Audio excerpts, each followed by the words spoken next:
ओम नमः शिवाय। हर हर महादेव। मित्रों, आप सबका स्वागत है आपके अपने चैनल हर घर आशीर्वाद में। आज के इस कड़ी में हम सुनेंगे एक और शिव भक्त की सच्ची कहानी और साथ ही सुनेंगे सावन मास महात्म्य का 5वां अध्याय। आज जो मैं आप लोगों को कहानी सुनाने वाली हूँ वह एक बहेलिया की कहानी है। बहेलिया और उसकी पत्नी की कहानी है। इस कहानी को शुरू करने से पहले आप सबसे मेरी यह विनती है, कृपया आप मुझे सपोर्ट करें, इस वीडियो को लाइक करें तथा चैनल को सब्सक्राइब करना न भूलें। तो सुनते हैं एक बहेलिया हरिया की कहानी। एक गांव में हरिया नामक एक बहेलिया रहता था। वह गांव में जाल बिछाकर चिड़िया, कबूतर, तोता और अन्य पक्षियों को पकड़ता था। फिर उन्हें पिंजरे में बंद करके रख लेता और गांव के बाजार में बेच देता था। हरिया के घर में उसकी पत्नी शोभा भगवान शिव की भक्त थी। वह दिन रात भगवान शिव की पूजा करती थी। शोभा अपने पति के काम से खुश नहीं थी। एक दिन उसने हरिया से कहा, सुनो जी, तुम जिन पक्षियों को पकड़कर बेचते हो, इससे उन्हें कितनी तकलीफ होती होगी। उसकी बात सुनकर हरिया हंसने लगा और उसने कहा, तुझे कैसे पता इन्हें तकलीफ़ होती है? इन्हें बाज़ार में बेचने से मुझे अच्छे पैसे मिलते हैं। यह सुनकर शोभा रोने लगी। उसने कहा, आपको शायद यह नहीं पता है कि इन भोले भाले बेजुबान पक्षियों की हाय हमें लग रही है। इसी कारण हमारी कोई संतान नहीं है। मैं दिन रात भगवान शिव की पूजा करती हूँ, लेकिन फिर भी हम संतान के सुख से वंचित हैं। उसकी बात सुनकर हरिया ने कहा, मैं यह सब नहीं मानता हूँ, तू भी इस सब के बारे में सोचना छोड़ दे। यह कहकर हरिया पक्षी पकड़ने चल देता है।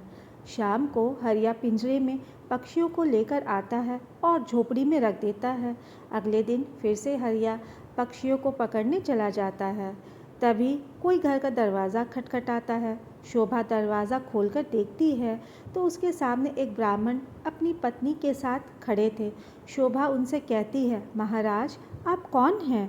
तब ब्राह्मण कहता है, बेटी हम बहुत दूर से कुछ दिन इस गांव के शिव मंदिरों में अमर कथा वाचने आए हैं, इसलिए घर घर जाकर उसका निमंत्रण दे रहे हैं। तुम भी कल से अपने परिवार के साथ कथा सुनने अवश्य आना। यह सुनकर शोभा बहुत खुश हुई। उसने कहा, हे ब्राह्मण देवता, मेरे तो भाग्य खुल गए।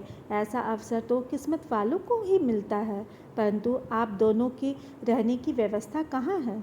तब ब्राह्मण ने कहा, बेटी मंदिर के पंडित जी ने हमारे रहने का इंतज़ाम मंदिर में ही कर दिया है और इस गांव में जो भी हमें सम्मान और प्यार से भोजन कराएगा हम भोजन कर लेंगे। यह सुनकर शोभा की आंखों से आंसू बहने लगे। उसने रोते हुए कहा, महाराज मैं बहुत गरीब हूँ, लेकिन मेरी इच्छा है कि जब तक आप इस गांव में हैं आप मेरे घर में भोजन करें, परंतु मेरे घर में रूखा सूखा है जो आपको पसंद नहीं आएगा। यह सुनकर ब्राह्मण की पत्नी बोली, बेटी तुम चिंता मत करो, यदि तुम्हारी इच्छा हमें भोजन कराने की है तो हर दिन हम तुम्हारे घर में ही भोजन करेंगे। तुम्हारे रूखे सूखे एक निवाले से ही हमारी तृप्ति हो जाएगी। यह सुनकर शोभा बहुत खुश हो गई और उसने कहा, मैं आपके लिए भोजन तैयार करती हूँ। तब ब्राह्मण ने कहा, माई तुम भोजन तैयार करो, हम पूरे गांव में निमंत्रण देकर तुम्हारे घर आएंगे। यह कहकर ब्राह्मण और उनकी पत्नी दोनों वहाँ से चले जाते हैं। शोभा भोजन तैयार करती है। कुछ समय बीत जाने के बाद दोनों पति पत्नी शोभा के घर भोजन करने आ जाते हैं। तब वे भोजन करने बैठते हैं। तभी ब्राह्मण की नज़र पिंजरे में पक्षियों पर पड़ती है। वे उठकर खड़े हो जाते हैं। शोभा उनसे पूछती है, महाराज क्या मेरे से कोई भूल हो गई है? ब्राह्मण ने क्रोधित होते हुए कहा, तुमने इन बेजुबान पक्षियों को पिंजरे में कैद कर रखा है। हम तुम्हारे घर का भोजन नहीं कर सकते। तुम भगवान शिव की अमर कथा सुनना चाहती हो और उनके प्रिय कबूतरों को तुमने कैद कर रखा है। यह कहकर वे वहाँ से चल देते हैं। शोभा उनके पैर पकड़ लेती है और कहती है, हे ब्राह्मण देवता, मेरे घर से रुष्ट होकर न जाइए। मैं तो वैसे भी संतान सुख से वंचित हूँ। अगर आप भी बिना भोजन किए चले गए तो हमारा सर्वनाश निश्चित है। या पक्षी मेरे पति ने पकड़े हैं, मैं अभी इन्हें आज़ाद कर देती हूँ। यह कहकर वह बाहर जाकर सारे पक्षियों को आज़ाद कर देती है। यह देकर ब्राह्मण पत्नी सहित भोजन करने आते हैं और शोभा को सौभाग्यवती और पुत्रवती होने का आशीर्वाद देकर वहाँ से जाते हैं। शाम को जब हरिया आता है, वह पिंजरा खाली देकर शोभा से पूछता है। तब शोभा उसे सारी घटना बता देती है। हरिया गुस्से में कहता है, मैं इतनी मेहनत से पक्षी पकड़कर लाया था और तूने सब उड़ा दिए। आज के बाद किसी को भोजन पर मत बुलाना।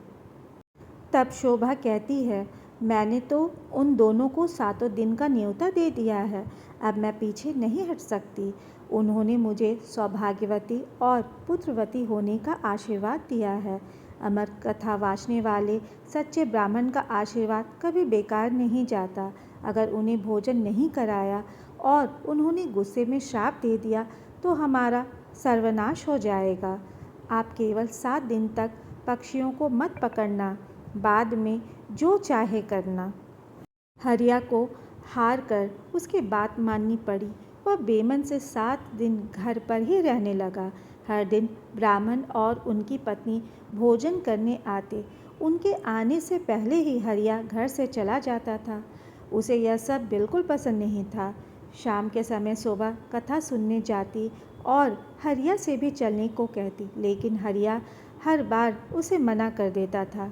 इसी तरह 6 दिन बीत गए। रात को शोभा ने हरिया से कहा, आपने मेरे कहने पर 6 दिन पक्षियों को नहीं पकड़ा, बस आप मेरी एक और बात मान लीजिए। हरिया ने कहा, क्या बात है? वैसे भी मैं केवल कल ही घर पर रुकूंगा, परसों से अपना काम करना शुरू कर दूंगा।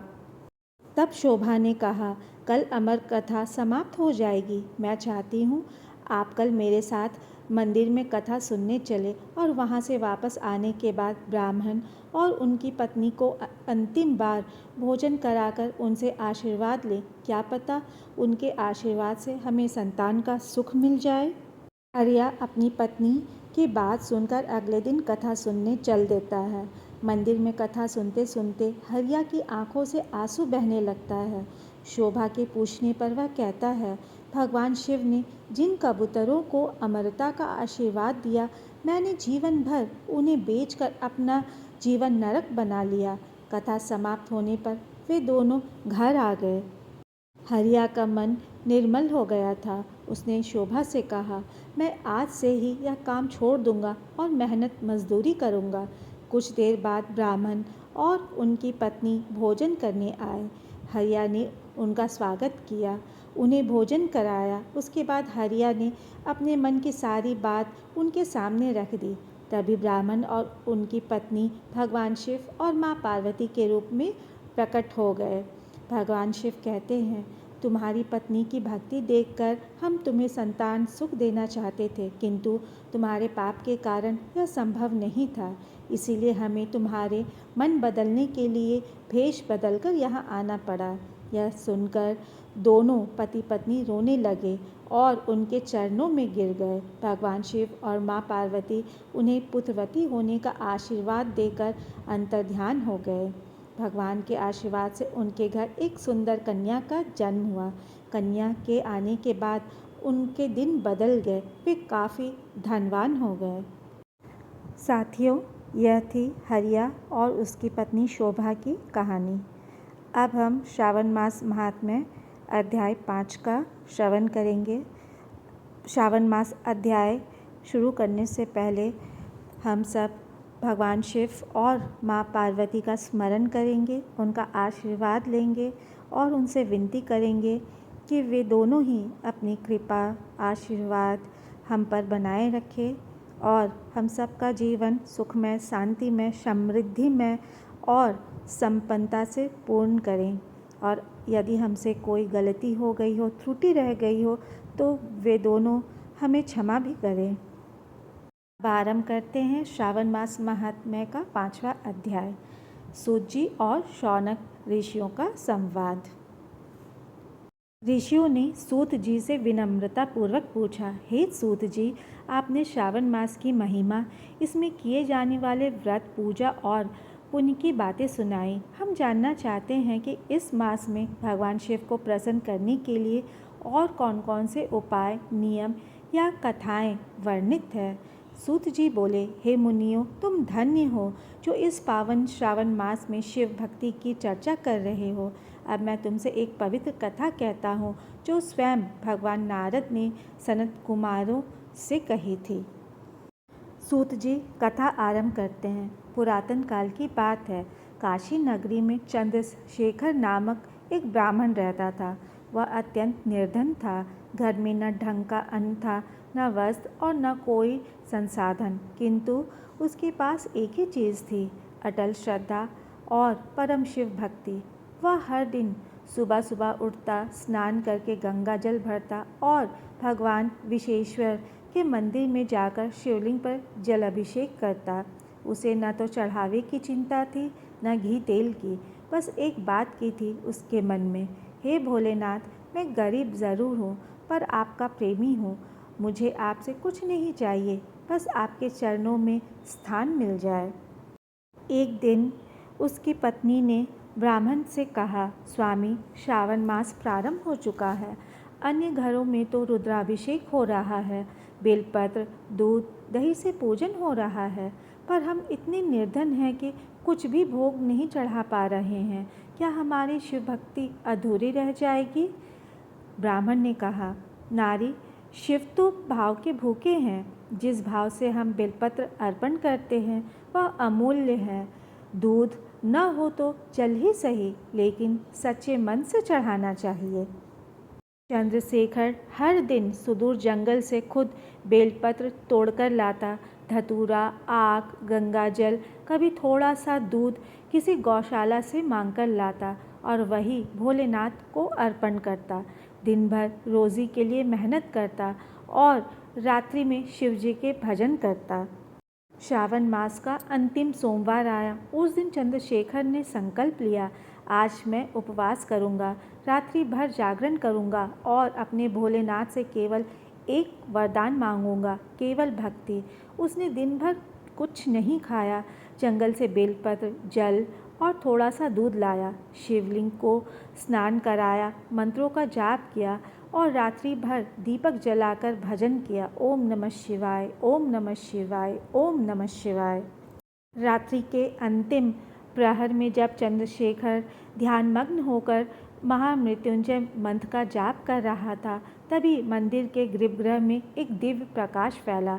चारों ओर गंध, संगीत, शांति और ज्योति व्याप्त हो गई और भगवान शिव प्रकट हुए। त्रिशूलधारी, गंगा जटाधारी, करुणामयी नेत्रों से उसे देखते हुए बोले, वत्स चंद्रशेखर, मैं तुम्हारी भक्ति से अत्यंत प्रसन्न हूँ। बोलो, तुम्हें क्या वरदान चाहिए? ब्राह्मण की आंखों से अश्रुधारा बह निकली। उसने हाथ जोड़कर कहा, प्रभु, मुझे आपसे कुछ नहीं चाहिए, बस आपके चरणों में अनंत काल तक स्थान चाहिए, यही मेरी संपत्ति है।